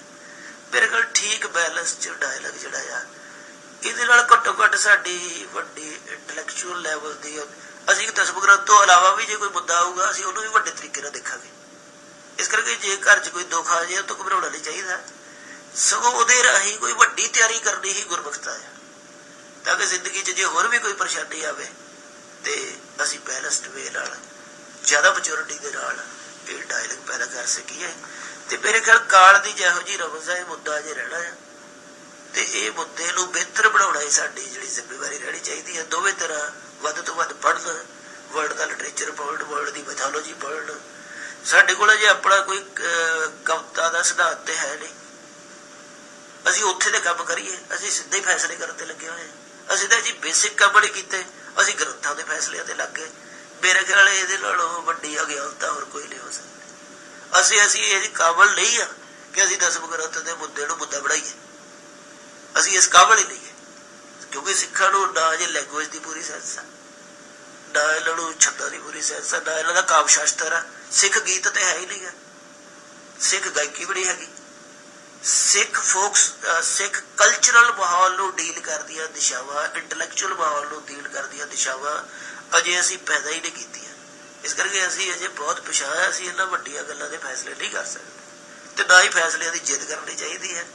ਇਸ ਕਰਕੇ ਦੋਵੇਂ ਧਿਰਾਂ ਨੂੰ ਮੇਰੀ ਬੇਨਤੀ ਹੈ ਕਿ ਬੜੇ ਇੱਕ ਨਿਮਾਣੇ ਜਿਹੇ ਸਿੱਖ ਵਾਂਗੂ ਹੀ, ਕਿਉਂਕਿ ਬੰਦਾ ਗੁਰੂ ਦੇ ਬੂਹੇ ਤੇ ਬਹਿ ਹੀ ਸਕਦਾ ਤੇ ਉਹਨੂੰ ਤਹਿਜ਼ੀਬ ਨਾਲ ਬਹਿਣਾ ਹੋਣਾ ਚਾਹੀਦਾ ਵੀ ਇਹ ਗੁਰੂ ਦਾ ਬੂਹਾ ਹੈ। ਜੇ ਅਸੀਂ ਇਸ ਤਰ੍ਹਾਂ ਬਹਿ ਕੇ ਗੱਲਬਾਤ ਕਰੀਏ ਤਾਂ ਉਹਦੀ ਹਾਜ਼ਰੀ ਨੂੰ ਬੱਲੀਏ ਵਿੱਚ, ਤਾਂ ਸਿੱਖ ਪੰਥ ਇਸ ਵਿਵਾਦ ਦੇ ਵਿੱਚੋਂ ਚੰਗੇ ਪਿਆਰ ਵਾਲੇ ਆਧਾਰ ਜਿਹੜੇ ਆ ਉਹ ਪੈਦਾ ਕਰ ਲਊਗਾ ਕਿ ਬਾਣੀ 'ਚ ਵੀ ਆਉਂਦਾ ਦੁੱਖ 'ਚੋਂ ਸੁੱਖ ਨਿਕਲਦਾ। ਜੇ ਸਾਡੇ ਇਸ ਵਿਵਾਦ ਨੇ ਥੋੜਾ ਚਿੜਚਿੜਾਪਣ ਜਾਂ ਦੁੱਖ ਪੈਦਾ ਕੀਤਾ ਹੋਇਆ, ਇਹਨੂੰ ਹੁਣ ਆਪਾਂ ਸੁੱਖ ਵਾਲੀ ਦਿਸ਼ਾ 'ਚ, ਬਿਹਤਰੀ ਵਾਲੀ ਦਿਸ਼ਾ 'ਚ ਲਿਜਾਣ ਦੀ ਕੋਸ਼ਿਸ਼ ਕਰੀਏ। ਪ੍ਰੋਫੈਸਰ, ਖੋਜ ਦੇ ਖੇਤਰ ਵਿੱਚ ਜਿਹੜੀਆਂ ਪ੍ਰਾਪਤਨ ਸ਼ਾਖਾਵਾਂ ਕੰਮ ਕਰ ਰਹੀਆਂ ਸਨ, ਜਾਂ ਤੁਸੀਂ ਜਿਸ ਰੂਪ 'ਚ ਹੁਣ ਦੇਖਦੇ ਹੋ, ਇੱਕ ਨਵੇਂ ਅੰਦਾਜ਼ ਵਿੱਚ ਤੁਸੀਂ ਖੋਜ ਦੇ ਖੇਤਰ ਨੂੰ ਡਿਵੈਲਪ ਕਰਨ ਦੀ ਗੱਲ ਕਰ ਰਹੇ ਹੋ, ਇਸ ਦੇ ਬਾਰੇ ਥੋੜਾ ਜਿਹਾ ਜਾਣਨਾ। ਜਿਹੜਾ ਅੰਗਰੇਜ਼ਾਂ ਦੇ ਆਉਣ ਦੇ ਨਾਲ ਸਾਡਾ ਅਸਲ 'ਚ ਜਿਹੜਾ ਮੌਜੂਦਾ ਜਿਹੜਾ ਗਿਆਨ ਦਾ ਵਿਧੀ ਵਿਧਾਨ ਜਿਹੜਾ ਆ ਉਹਨੇ ਆਪਣੀ ਕੋਈ ਸ਼ਕਲ ਅਖਤਿਆਰ ਕੀਤੀ ਹੈ ਜਾਂ ਉੱਧਰ ਨੂੰ ਵੱਧ ਰਿਹਾ। ਤੇ ਪਹਿਲਾਂ ਜਿਹੜੀਆਂ ਸਾਡੀਆਂ ਪਰੰਪਰਾਵਾਂ ਸੀ, ਖਾਸ ਕਰ ਸਿੱਖ ਸਮਾਜ ਦੀਆਂ, ਉਹਦੇ 'ਚ ਜਿਹੜੀ ਗਿਆਨ ਦੀ ਪਰੰਪਰਾ ਸੀ ਉਹ ਨਿਰਮਲੇ ਜਿਹੜੇ ਸੰਤ ਸੀਗੇ ਜਾਂ ਉਦਾਸੀ ਤੇ ਸੇਵਾ ਪੰਥੀ ਜਿਹੜੇ ਸੰਤ ਸੀਗੇ ਉਹਨਾਂ ਕੋਲ ਸੀ ਤੇ ਉਹਨਾਂ ਨੇ ਵੱਡਾ ਕੰਮ ਵੀ ਕੀਤਾ ਤੇ ਉਹਦੇ ਵਿੱਚ ਚਲੋ ਆਪਣੇ ਚੰਗਾ ਕੰਮ ਵੀ ਹੋਇਆ।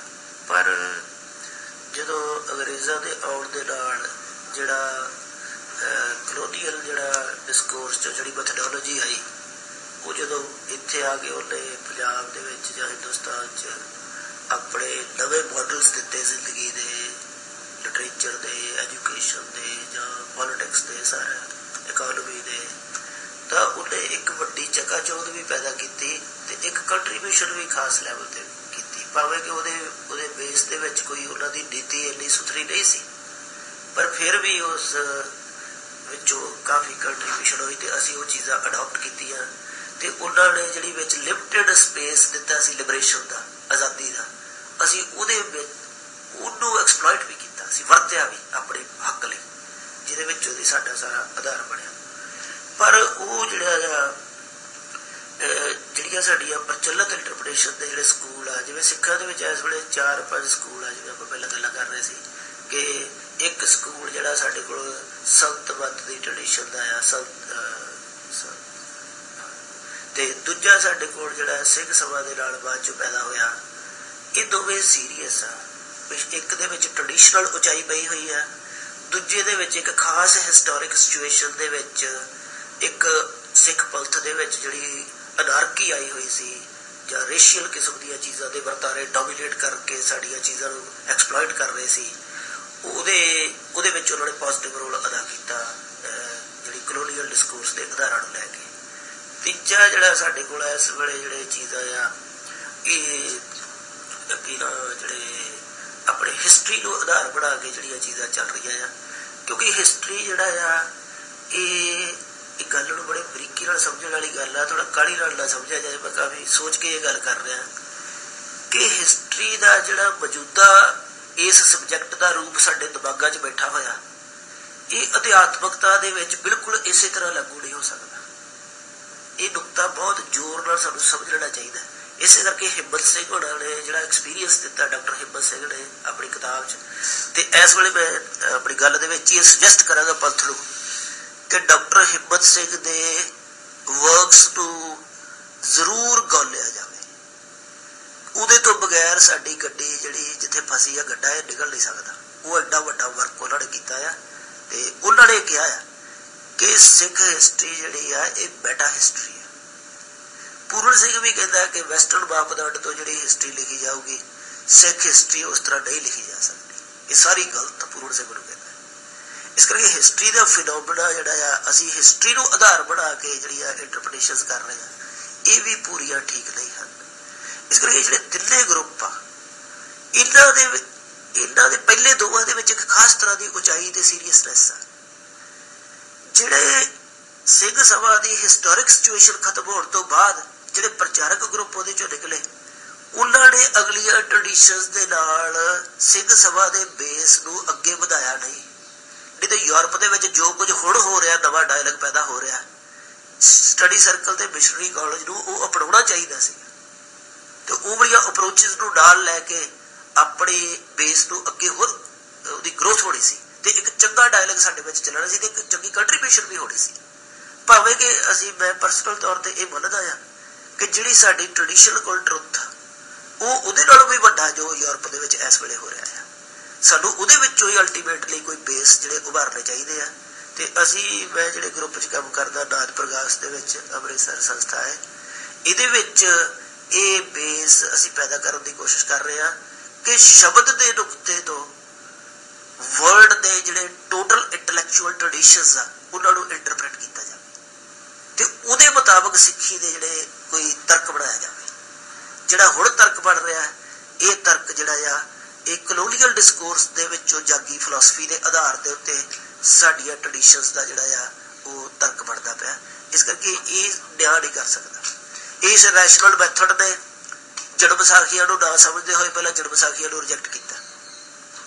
ਇਸ ਰੈਸ਼ਨਲ ਮੈਥਡ ਨੇ ਗੁਰਬਲਾਸਾਂ ਨੂੰ ਰਿਜੈਕਟ ਕੀਤਾ, ਪੰਥ ਪ੍ਰਕਾਸ਼ਾਂ ਨੂੰ ਰਿਜੈਕਟ ਕੀਤਾ। ਇਹਨਾਂ ਨੇ ਹੁਣ ਦਸਮ ਗ੍ਰੰਥ ਨੂੰ ਕੰਟਰੋਵਰਸੀ 'ਚ ਲਿਆਂਦਾ।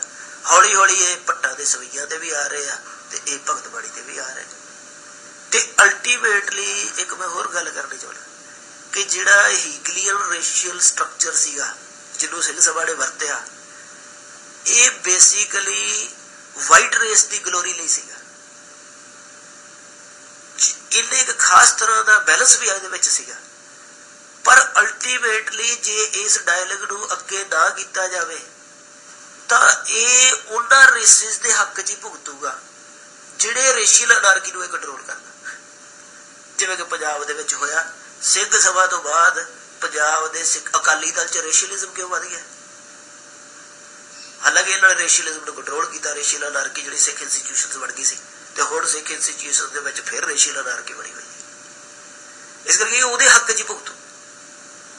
ਇਹ ਬੜੀ ਇੰਪੋਰਟੈਂਟ ਗੱਲ ਆ ਕਿ ਸਿੱਖ ਸ਼ਬਦ ਦੇ ਆਧਾਰ ਨੂੰ ਲੈਂਦੇ ਹੋਏ ਵਰਲਡ ਦੇ ਸਾਰੇ ਫਿਲਸੂਫਿਕ ਜਿਹੜੇ ਟ੍ਰੈਂਡਸ ਆ ਉਹਨਾਂ ਨਾਲ ਡਾਇਲੌਗ ਕਰਨ ਤੇ ਆਪਣਾ ਕੋਈ ਵੱਡਾ ਮੈਟਾਫਿਜ਼ੀਕਲ, ਪਿਓਰ ਮੈਟਾਫਿਜ਼ੀਕਲ, ਟਰਾਂਸਪੇਰੈਂਟ ਮੈਟਾਫਿਜ਼ੀਕਲ ਸਟਰਕਚਰ ਬਣਾਉਣਾ। ਇੱਥੇ ਮੈਟਾਫਿਜ਼ਿਕਸ ਦੇ ਉਹ ਅਰਥ ਨਹੀਂ ਜੋ ਅੱਜ ਕੱਲ੍ਹ ਯੂਰਪ 'ਚ ਲੈ ਜਾ ਰਹੇ ਆ ਵੀ ਇਹ ਦੂਜੇ ਹੈਜਮੋਨਿਕ ਨਹੀਂ ਹੈ।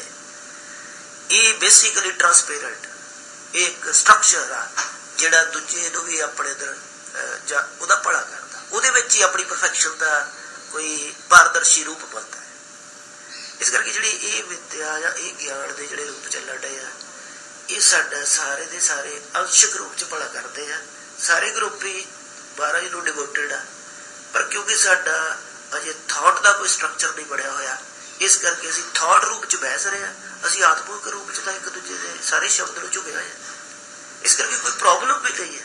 ਸਿਰਫ ਆਪਣੀ ਲੈਂਗੁਏਜ ਸਾਫ਼ ਸੁਥਰੀ ਕਰਨੀ ਚਾਹੀਦੀ ਹੈ, ਕਿਉਂਕਿ ਜਦੋਂ ਸਾਨੂੰ ਥਾਟ ਨਹੀਂ ਆਉਂਦੀ ਅਸੀਂ ਫਿਰ ਉਹ ਥਾਟ ਦੀ ਗੱਲ ਕਰਨ ਦੀ ਬਜਾਏ ਅਸੀਂ ਇਹੋ ਜਿਹੇ ਐਡਜੈਕਟਿਵ ਵਰਤਦੇ। ਇਹ ਕੱਚ ਘਰੜ ਕਵੀ ਦੀ ਰਚਨਾ ਹੈ, ਇਹ ਸਾਖਤ ਕਵੀ ਦੀ, ਨਾ ਸਾਨੂੰ ਸਾਖਤ ਮਤ ਦਾ ਪਤਾ। ਪੰਜਾਬ 'ਚ ਤਾਂ ਇੱਕ ਕਿਤਾਬਾਂ ਨਹੀਂ ਆਈਆਂ ਅਜੇ ਪੂਰੇ ਰੂਪ ਦੇ ਵਿੱਚ।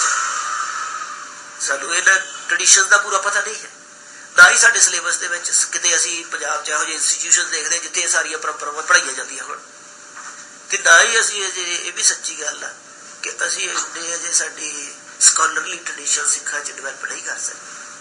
ਸਾਨੂੰ ਰਲ ਕੇ ਮਿਹਨਤ ਕਰਨੀ ਚਾਹੀਦੀ ਹੈ ਤੇ ਸ਼ਬਦ ਦੀ ਸ਼ਰਨ ਦੇ ਵਿੱਚ ਅਸੀਂ ਕੋਈ ਆਪਣੀ ਮੈਥਡੋਲੋਜੀ ਬਣਾਈਏ, ਕੋਈ ਥਾਟ ਸਟਰਕਚਰ ਬਣਾਈਏ ਜਿਹਦੇ ਨਾਲ ਅਸੀਂ ਚੀਜ਼ਾਂ ਨੂੰ ਨਾਪ ਸਕੀਏ ਤੇ ਉਹ ਯੂਨੀਵਰਸਲ ਹੋ।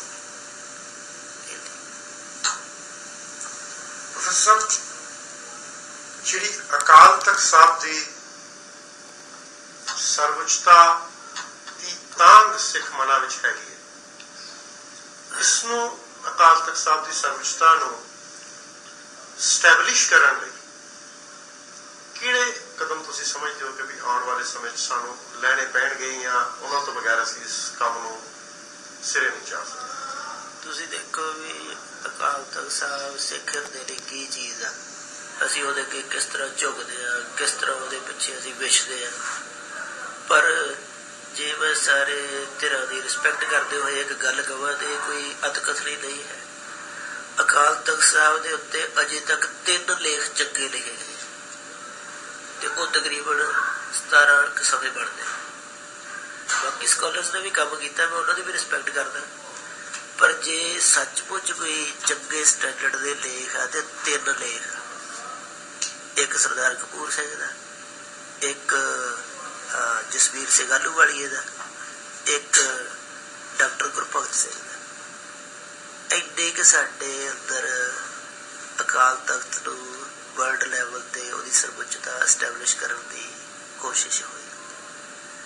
ਅਸੀਂ ਕਿਉਂਕਿ ਬਖਸ਼ਿਸ਼ ਵੱਡੀ ਆ, ਵੱਡੀ ਸੰਸਥਾ ਮਹਾਰਾਜ ਨੇ ਬਖਸ਼ਿਸ਼ ਕੀਤੀ ਆ, ਸਾਡੇ ਹਿਰਦੇ 'ਚ ਉਚਾਈ ਤੇ ਇਹਦੀ ਰੱਬ ਵਰਗੀ ਹੈ, ਪਰ ਸਾਡਾ ਐਫਰਟ ਇੰਨਾ ਗਾ।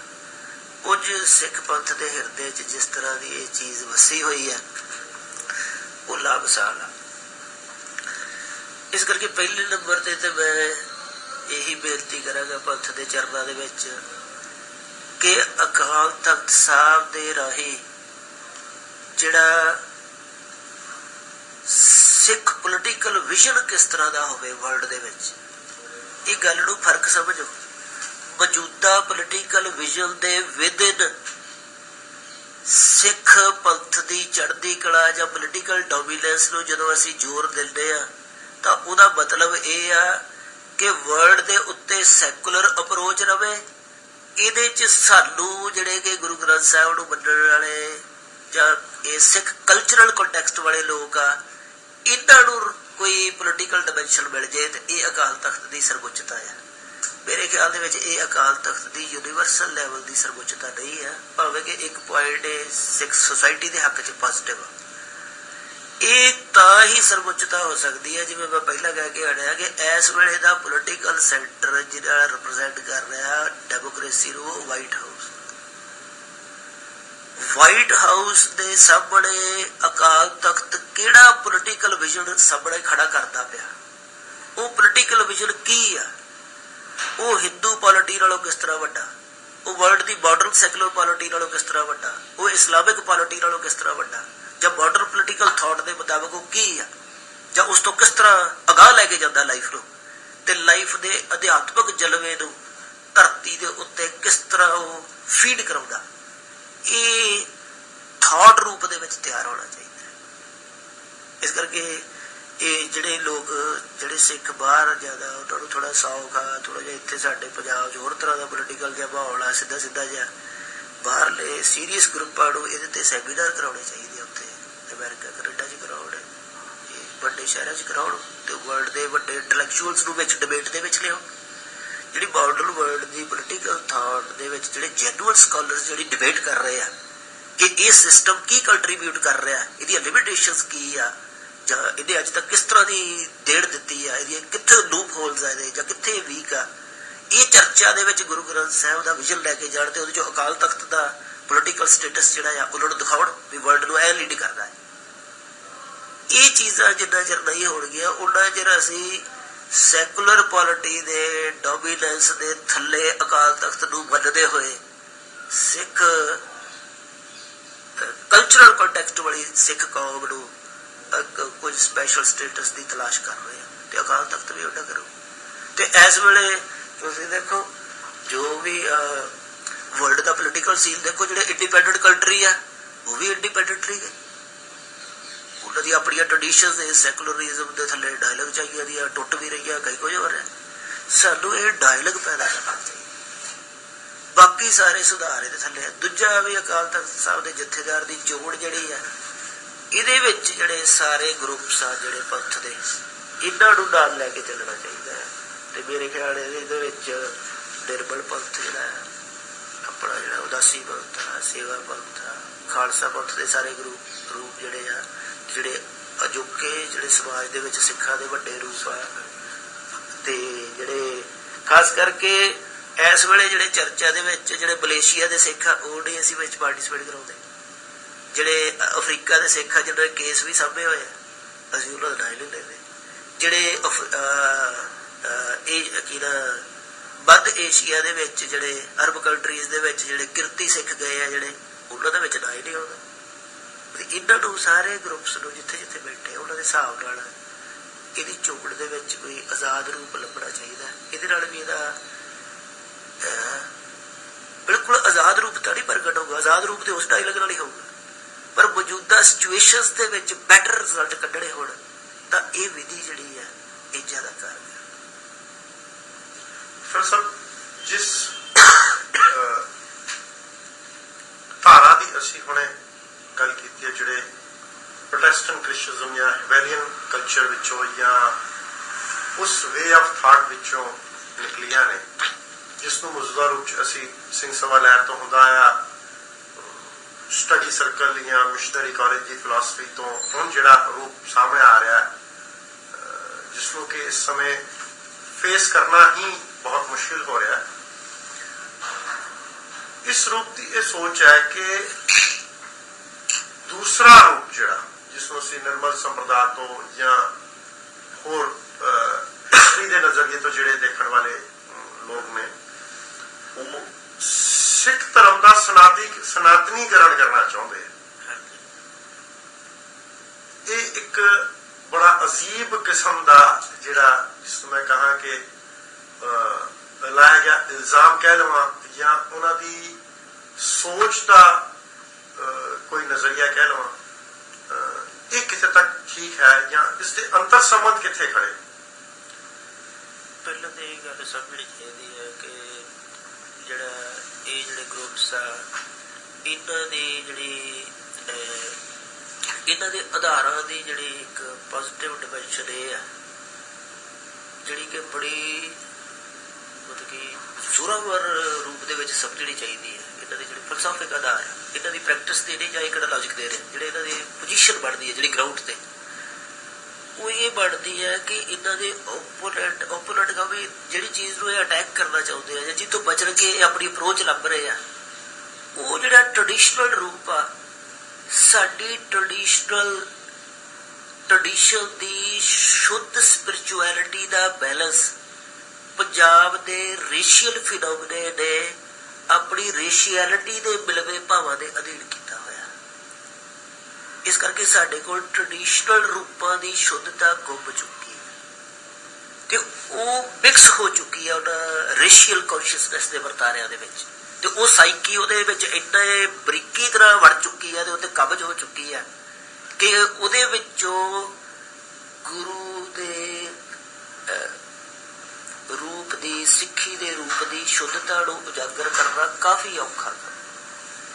ਇਹਨਾਂ ਨੂੰ ਉਸ ਰੇਸ਼ੀਅਲ ਕੌਨਸ਼ੀਅਸਨੈਸ ਦੇ ਨਾਲ ਜੋ ਉਲਝ ਕੇ ਸਿੱਖੀ ਦਾ ਬਣਦਾ ਆ, ਉਹਨਾਂ ਵਰਤਾਰਿਆਂ ਤੋਂ ਇਸ ਗਰੁੱਪ ਨੂੰ ਦੁੱਖ, ਇਹ ਉਹਦੇ ਤੋਂ ਵੀ ਬਚਣਾ ਚਾਹੁੰਦੇ। ਇੱਕ ਪੁਆਇੰਟ ਬੇਸਿਕ ਇਹਨਾਂ ਦੀ ਹੋਂਦ ਦਾ ਇਹ ਹੈ ਜਿਹਦੇ ਚੋਂ ਸਿੰਘ ਸਭਾ ਪੈਦਾ ਹੋਈ। ਇਹਦੇ ਚ ਹੁਣ ਅਗਲਾ ਪੁਆਇੰਟ ਜਿਹੜਾ ਇਹਨਾਂ ਨੇ ਜਿਹੜਾ ਮਾਪਦੰਡ ਅਪਣਾ ਲਿਆ, ਉਸ ਮਾਪਦੰਡ ਦੇ ਵਿੱਚ ਜਿਹੜੀ ਰਿਲੀਜਨ ਨੂੰ ਜਿਹੜਾ ਡਿਫਾਈਨ ਕੀਤਾ ਗਿਆ, ਸਿੱਖੀ ਦੇ ਵਿੱਚ ਰਿਲੀਜਨ ਉਸ ਤਰ੍ਹਾਂ ਡਿਫਾਈਨ ਨਹੀਂ ਹੁੰਦਾ। ਸਿੱਖ ਧਰਮ ਨੂੰ ਸਿੱਖ ਪੰਥ ਕਿਹਾ ਗਿਆ ਹੈ। ਇਹ ਉਸ ਤਰ੍ਹਾਂ ਰਿਲੀਜਨ ਨਹੀਂ ਹੈ ਜਿਸ ਤਰ੍ਹਾਂ ਯੂਰਪ ਨੇ ਇਹਨੂੰ ਰਿਲੀਜਨ ਨੂੰ ਇੰਟਰਪ੍ਰੈਟ ਕੀਤਾ ਹੈ। ਇਹ ਉਹਨਾਂ ਨੇ ਰਿਲੀਜਨ ਨੂੰ ਇਸ ਤਰ੍ਹਾਂ ਇੰਟਰਪ੍ਰੈਟ ਕੀਤਾ ਕਿ ਸਮਾਜ ਦੇ ਵਿੱਚ ਵੱਖਰੇ ਵੱਖਰੇ ਜੀਓਗ੍ਰਾਫੀਕਲ ਏਰੀਆਜ਼ ਦੇ ਉੱਤੇ ਵੱਖ-ਵੱਖ ਕਲਚਰਲ ਗਰੁੱਪਸ ਰਹਿੰਦੇ ਹਨ। ਉਹਨਾਂ ਦੀ ਆਪਣੀ ਇੱਕ ਭਾਸ਼ਾ, ਇੱਕ ਉਹਨਾਂ ਦਾ ਇਤਿਹਾਸ, ਉਹਨਾਂ ਦੇ ਵਹਿਮ ਭਰਮ ਕਲਚਰ ਦੀ ਚੀਜ਼ਾਂ ਹੁੰਦੀਆਂ। ਉਹਦੇ 'ਚ ਉਹਨਾਂ ਦਾ ਇੱਕ ਫੇਥ ਹੁੰਦਾ, ਉਹ ਫੇਥ ਨੂੰ ਉਹ ਧਰਮ ਕਹਿੰਦੇ।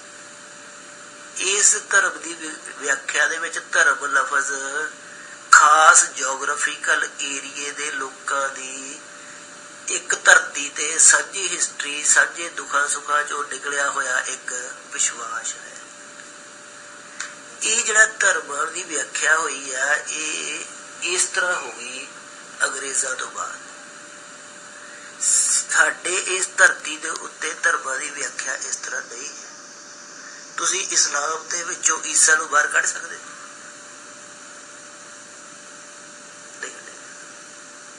ਇਸਲਾਮ ਦੇ ਵਿੱਚ ਮੂਸਾ ਨੂੰ ਬਾਹਰ ਕੱਢਦੇ ਜਾ ਸਕਦੇ?